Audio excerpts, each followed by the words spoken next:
Hello everyone.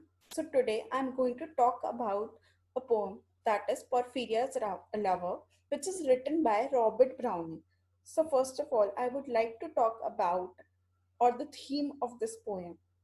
This poem is written in the format of a dramatic monologue, and I would like to clear the difference between a monologue and a dramatic monologue. Mono means a single person. So in monologue, a single person is giving a speech or a single character speaks to a silent listener. On the other hand, in dramatic monologue, there is a same condition that is an imaginary character speaks to a silent listener. And the difference is that the person, the writer or the poet, and the speaker are not the same. Here in this poem, Browning has written this poem, but he's not the speaker of this poem. He is the mouthpiece of his ideas, but he is not the speaker of this poem. In this poem, the speaker is the lover, that is the Porphyria's lover, who is seen initially in a tormented situation waiting for his lover. The second thing I would like to discuss is the immortal love, a theme that Browning has shown in his poem, that is Porphyria's Lover. He shows that how death does not defy love, that death does not create a limit or a circle around the love. Love is something that is everlasting and it does not stop at a physical barrier or an emotional barrier.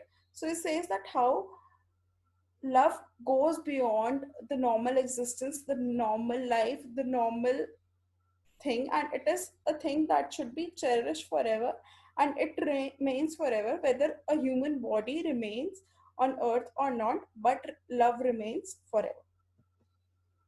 The rain. Now I would like to start with the poem. The first four lines are: the rain set early into night, the sullen wind was soon awake. It tore the elm tops down for spite and did it worse to vex the lake. So, in these four lines, the lover mood is projected through the nature, and the nature Browning has shown in such a way that nature is seen something very violent and in a gloomy way. So here, Browning has projected nature in a violent way, where the wind is shown to be swirling in, and it is appearing that wind is going so much fast that it will apart the trees, and it appears that the wind is taking revenge from the trees. So clearly poet has given an insight to the speaker's mind that how he is tormented and shattered at this point of time where he is waiting for the lover, that is Porphyria. Sullen in the second sentence refers to sad and melancholy nature, which is the condition of the lover right now. The last line, and did it worse to vex the lake. Vex means to irritate. So the wind was moving so much fast that the lake was irritated. Similarly, the speaker is irritated because of his loneliness. Because unlike wind, on the contrary of wind, the wind is moving fast, but here the lover is sitting and just waiting. So he is the one who is at standstill. And on the other hand, wind, on the contrary, it is moving very fast. So the wind and lover's emotions can be compared because both are moving very fast, but his state, his condition is on the contrary. I listed with heart fit to break. I listened with heart fit to break when glided in Porphyria straight. She shut the cold out and the storm and knelt and made the cheerless great. So the first line, I listened with heart fit to break. So he says that I was deeply tormented and I was on the verge where my heart could break. So his heart was so much filled with sadness because the absence of his lover and the constant wait. So he feels that it was so much shattered and it was so much on the verge of shatteredness that it could break at any point if Porphyria had not come. The next three lines show that how bold and audacious the lady that Porphyria is, that as soon as she enters the cottage, she shut out the storm and starts a fire. So she's clearly reshaping the environment according to her needs, and she's establishing herself in the authority and altering the environment. And while the speaker, on the contrary, the speaker is sitting pale and just waiting. So here the speaker nature is shown someone who is just waiting for good things to happen, while Porphyria is shown someone who's bold and who is a doer. As soon as she enters, she straightens everything up. And cold, the third line, she shut the cold out and the storm. So clearly she has hold over everything, whether it is the gloomy nature or whether the mood of the lover. And need and made a cheerless great. So she came and smiled towards him. Secondly, one could notice that this poem was written at the time of Victorian period, where a girl stepping out at night, especially in a storm, shows a strong valiant. On the contrary, again, our speaker is seen someone who's so much dependent upon lover that he is waiting in a tight condition, and Porphyria is seen someone who is upholding this relationship. She is upholding everything. Example like the nature, the lover's mood, or the environment set in the hut. She is upholding and balancing everything. Blaze up and all the cottage warm, which done, she rose and her from her form withdrew the dripping cloak and shawl and laid her solid gloves by, untied her hat and let the damp hair fall, and last she sat down my side.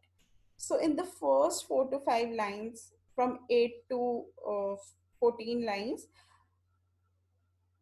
Porphyria is altering her environment. I would like to compare it with Virginia Woolf's A Room of One's Own, where she says that a woman should have a room of one's own, room implying a space.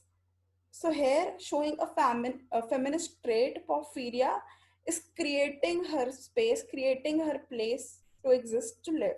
So clearly, she has a tendency to defy the authority, because she's, first of all, she at night she has gone out, and it is the storm that is the worst condition. Still, she has the boldness or the audacity to go out.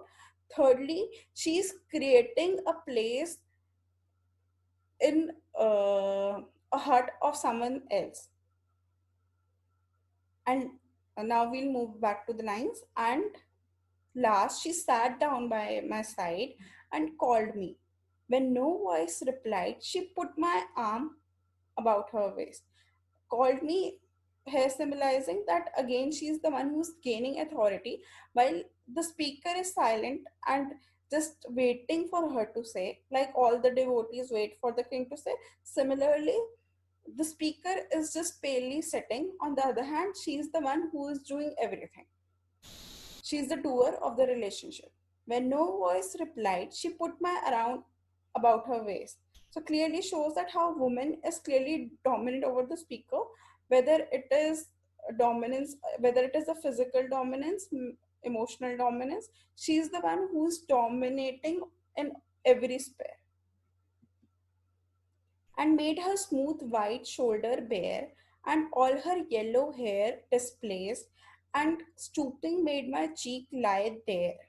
So the first 2 lines again, there is it is a scene of transgression, not in just a sexual way, because it also shows physical relationship out of wedlock. So she is transgressing many boundaries, whether it is male dominance or whether it is how the barriers that barriers that are created for women, that how women cannot go out without men.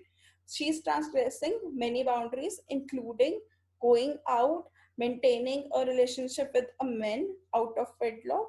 So she is shown someone who follows her passion. From line 16 to 21, she's making herself comfortable. Earlier, she was making the environment comfortable around her. Now she is making herself comfortable, whether it is her hair, her cheek. Then the third line, and stooping made my cheek lie there. So stooping here means bending. So she's bending the head of the speaker over her shoulder. Head here represent the power. So clearly she's taking over the authority. She's taking over the power from the speaker, and she's moving the speaker like a puppet from here to there and spread all over her yellow hair, murmuring how she loved me. So she's murmuring, confessing, her Porphyria is confessing that how she used to love him. Her love shows that how at times she did love him, but there might be a chance that the love has come to an end, that their relationship has come to an end. And therefore, this is the reason that the speaker says the last time, she too weak for all her heart's endeavor. So he is saying she is not giving the speaker is not giving input at this point of time. He should have been the one who should have said that the love can be continued, and he should had made the things right. But what he's thinking, that she is not the one, she is not capable to go beyond the human made limitations. So he's blaming Porphyria that she is the one who could not exceed to the human limits, and she could not give 100% in this relationship. To set its struggling passion free from pride and veneer tired deceiver. To set its struggling passion free here means that the speaker claims himself to be the savior of the lover. He says that I'll save you from, the second line says, from pride. Vanier tired deceiver means from the meaningless relationship. Meaningless relationship means all the trouble. So you'll say is I'll be your protective layer. I'll be your savior and save you from every problem that you are facing. From pride here highlights that Porphyria belongs to high rank. So with the money comes the pride. So speaker says that I'll give you a protective layer from every problem that you're facing, whether it is economic, physical, emotional. I'll be your protective layer. But passion sometimes would prevail, nor could two knights gave feast restraint. Gave feast restraint means here that Porphyria was earlier at a party, that is a feast. She was at a feast and she has left a feast to be with the lover, which shows that at such a difficult condition where it was night, whether it was storm or a party, she has left everything to be with the lover. A sudden thought of one so pale for love of her and all in vain. So the last line conveys, or the speaker exclaims, that he wants all, everything in this relationship or nothing. So he has made his mind clear that he wants everything, everything, that is the limitless love or nothing. He doesn't want any contact with her. So he has made two choices very much clear in his mind, whether it is the all he wants or he wants nothing. So the next lines are, so she was come through wind and rain. Be sure I looked up at her eyes, happy and proud.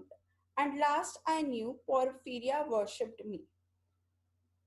The first line, she was come through wind and rain, clearly shows that how much trouble she has done, and it is an extraordinary thing. But for the speaker, she had not gone beyond the human made limitations. Porphyria worshipped me. So the speaker here is establishing the dominance in his relationship. He places himself next to God and make Porphyria his devotee. In the earlier paragraph, he was the savior, the protective layer. Now he has increased his status to the God, and this shows that how he wants to grab constant attention of Porphyria. Made my heart surprise, made my heart swell.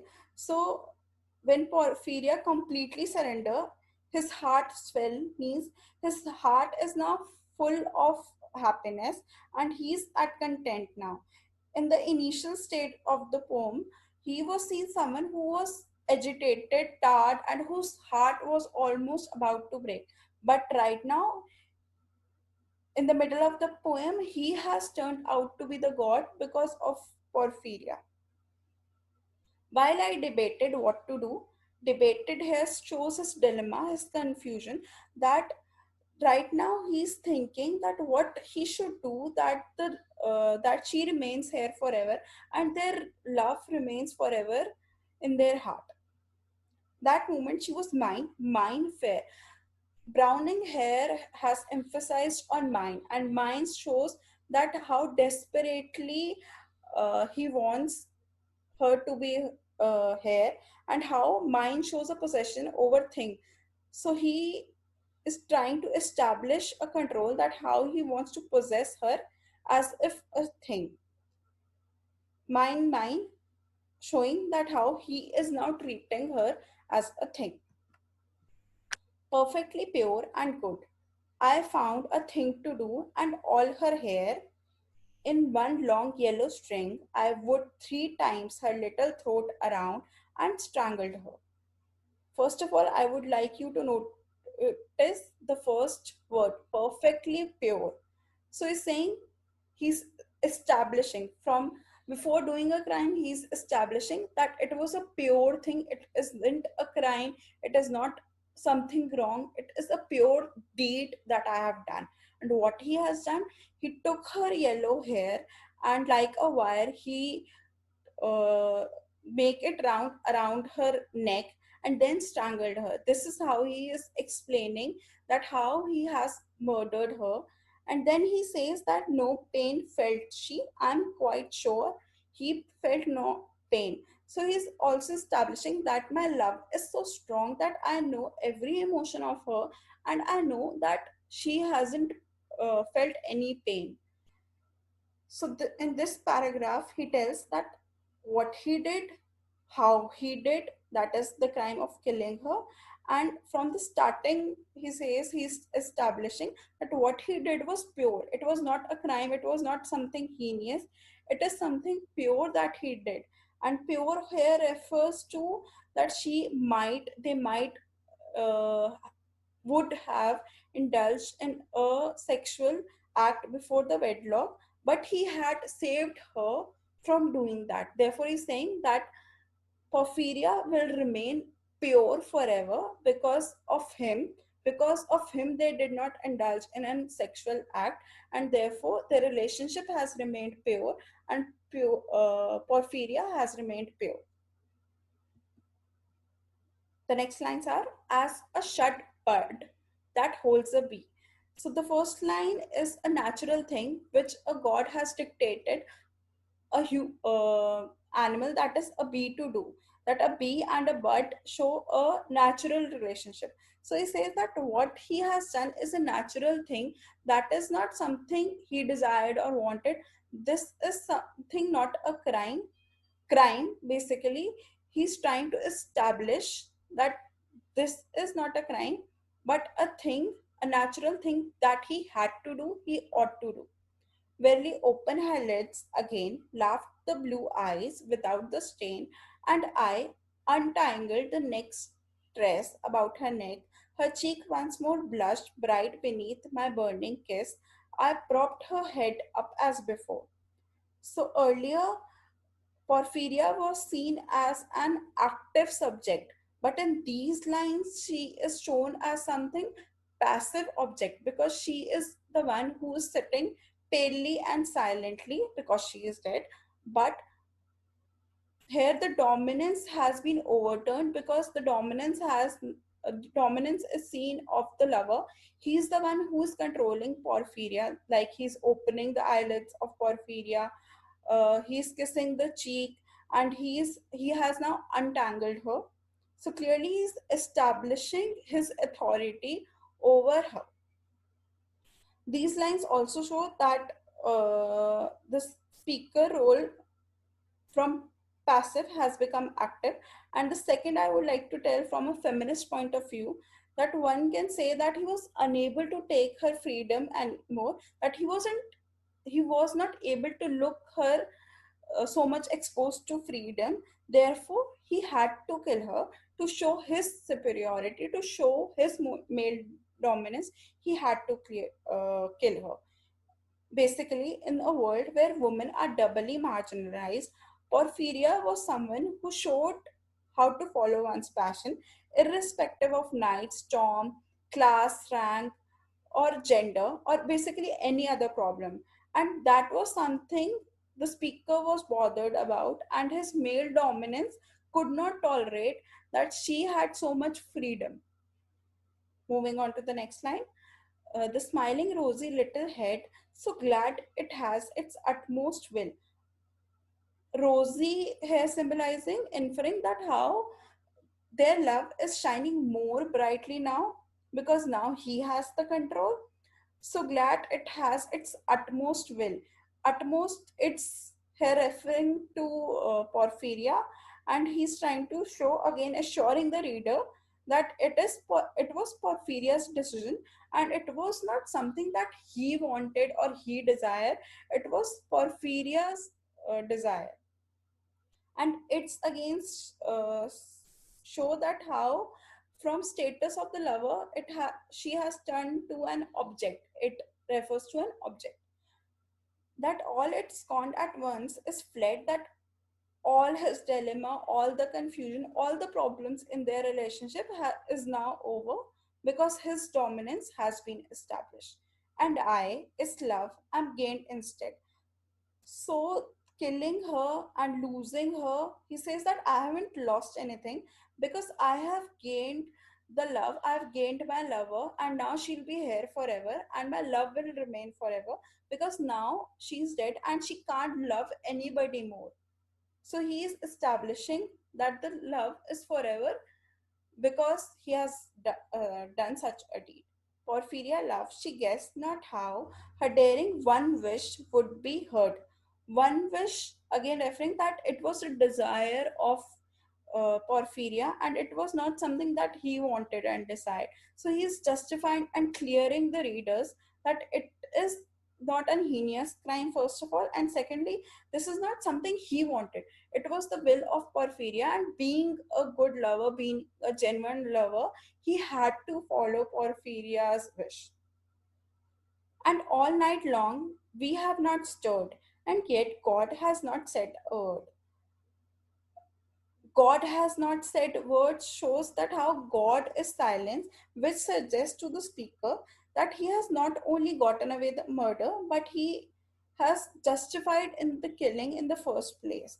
So he's showing that God, according to the speaker, his violence has preserved Porphyria's sexual purity, and he assumes that God values purity above all.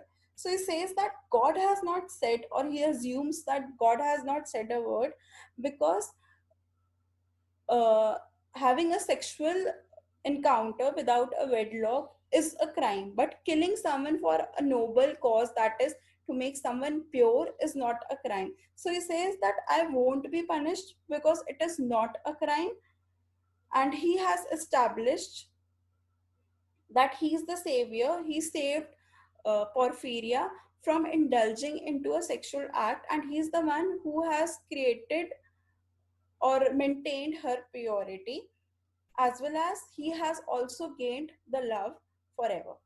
So this is all. Thanks for watching my video, and do like and subscribe my channel, that is Lecture Notes. And if you want us to make any particular video on any topic, whether it is drama, essay, play, novel, anything, please do comment. Thank you so much.